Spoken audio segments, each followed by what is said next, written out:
ছাত্রছাত্রীরা আশা করি ভালো আছো। আমি আবার আজকে তোমাদের সঙ্গে আলোচনায় এসেছি। আজকে আলোচনা করব বাংলা শিশু সাহিত্য উপেন্দ্র কিশোর রায়চৌধুরী ও তার টুনটুনির বই এই বিষয়ে। বাংলা সাহিত্যের ইতিহাসে যারা লিখেছেন, বিশেষত কিশোর সাহিত্য শিশু সাহিত্য লিখেছেন, তাদের প্রায় কেউই শিশু সাহিত্যের এই ইতিহাসের অন্তর্ভুক্ত করে যাননি। ফলে সমগ্র বাংলা সাহিত্যের পরিপ্রেক্ষিতে শিশু সাহিত্যের অবস্থান কোথায়, শিশু সাহিত্য কাদের অবদানে সমৃদ্ধ, এক্ষেত্রে সৃষ্টিশীল ব্যক্তিত্বদের কৃতিত্বই বা কী, এসব নিয়ে আমাদের সামগ্রিক কোনো আলোচনা নেই। তা সত্ত্বেও সাধারণ অর্থে অবশ্য শিশুদের মনোরঞ্জন করতে পারাটাই শিশু সাহিত্যের লেখকদের সার্থকতা বলে ধরে নেওয়া হয়। তা সত্ত্বেও একথা বলতে কোনো অসুবিধা নেই যে শিশু সাহিত্যকে শুধুমাত্র শিশু মনোরঞ্জক হলেই হবে না, তার দায়িত্ব বয়স্ক মানুষের মধ্যে সুপ্ত যে শিশুটির অবস্থান তাকেও মনোরঞ্জিত করতে হবে। বয়স্ক মানুষের পরিণত উপলব্ধিতে শিশু সাহিত্য একটা গভীর ব্যঞ্জনা সৃষ্টি করতে সক্ষম। একেবারে সোজা কথায় বলতে গেলে শিশু সাহিত্য একই সঙ্গে শিশু মনোরঞ্জক হয়েও পরিণত মানুষের মধ্যেকার শিশু মনের তৃষ্ণা মেটাতে সক্ষম, এবং এটিই হলো মহত্তর শিশু সাহিত্য। আমরা সকলেই জানি রায়চৌধুরী পরিবার বাংলা সাহিত্যের অত্যন্ত বর্ধিষ্ণু একটু পরিবার।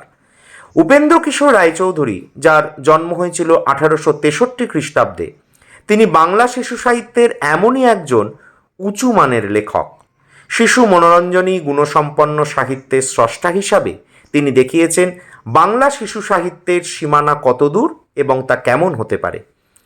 নিজে বিচিত্র সাহিত্য সৃষ্টি করে এবং সন্দেশ পত্রিকার মাধ্যমে অন্যান্যদের উদ্বুদ্ধ করে তিনি আধুনিক বাংলা শিশু সাহিত্যের পথিকৃৎ হিসাবেই কিন্তু থেকে গেছেন। এটা মনে রাখবে ছাত্ররা যে এক্ষেত্রে তার ভূমিকা অনেকটা আমাদের বাংলা সাহিত্যের উপন্যাসের পথিকৃৎ যেমন বঙ্কিমচন্দ্রকে বলা হয়, শিশু সাহিত্যের পথিকৃৎ কিন্তু আমরা নিঃসন্দেহে উপেন্দ্র কিশোরের সঙ্গে তুলনা করতে পারি।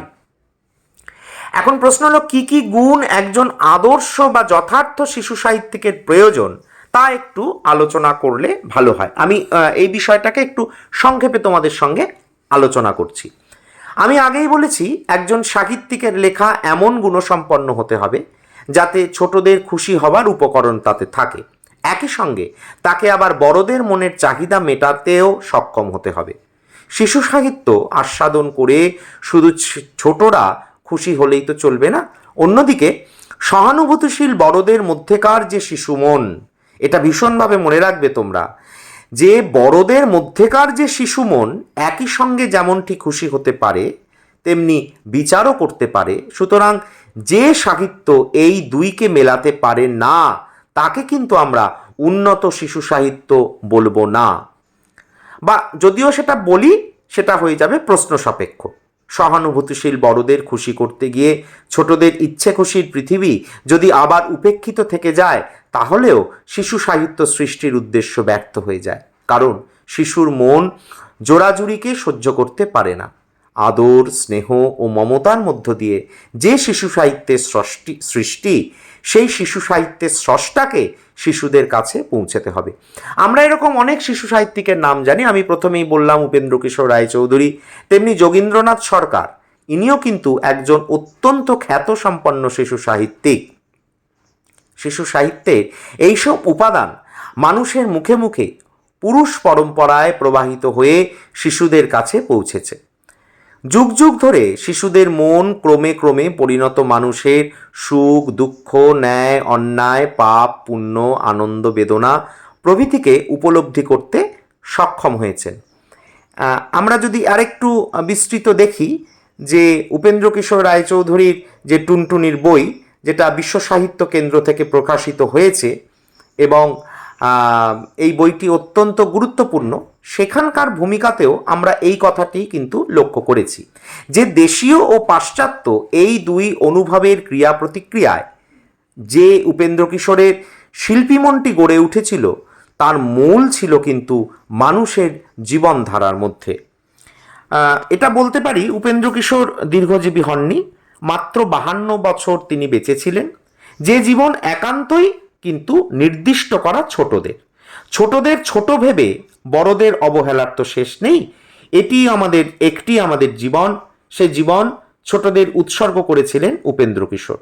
তোমরা আমাকে আগের ক্লাসে অনেকেই ফোন করে বলেছো যে স্যার উপেন্দ্র কিশোর রায়চৌধুরীর টুনটুনির বই নিয়ে আপনি কিছু আলোকপাত করবেন। তোমাদের কথাতেই আমার আজকের এই বিষয়ে আলোকপাত করা। শোনো এবং লেখো এই সিরিজে আমরা এই বিষয়টিকে আগে ভালো করে বুঝে নেবে, তারপরে এটা নোট ডাউন করবে। এবার আসি আরেকটি বিষয়।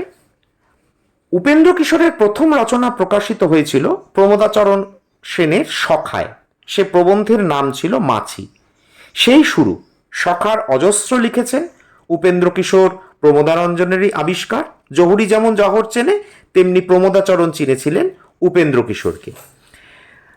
টুনটুনির বই উপেন্দ্রনাথের অত্যন্ত সমৃদ্ধশালী একটি বই। আমরা যারা ছোটদের নিয়ে লেখালেখি করি বা কিশোর শিশু সাহিত্যকে পড়াই, তাদের মধ্যে টুনটুনির বই অধিকাংশ গল্পই কিন্তু আমাদের হাড়ে মজ্জায় মিশে গেছে।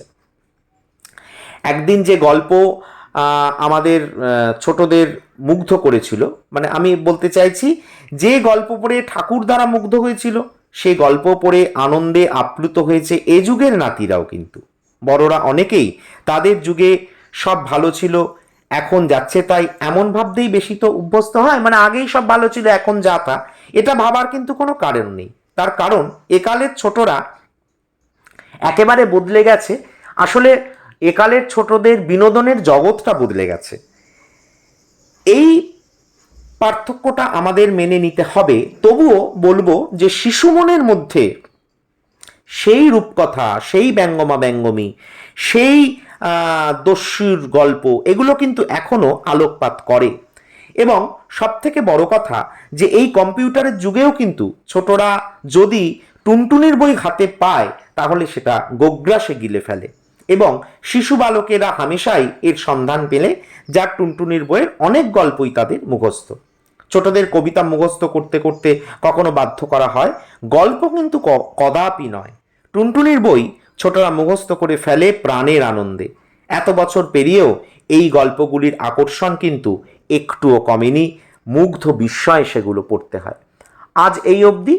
আবার আমি আগামী আমার ভিডিওতে টুনটুনির বইয়ের বিস্তারিত আলোচনা করব। এবং এই নোটগুলো পেতে তোমরা অবশ্যই আমার চ্যানেলটিকে লাইক এবং সাবস্ক্রাইব করো। দেখা হবে পরের ভিডিওতে। ভালো থেকো সবাই।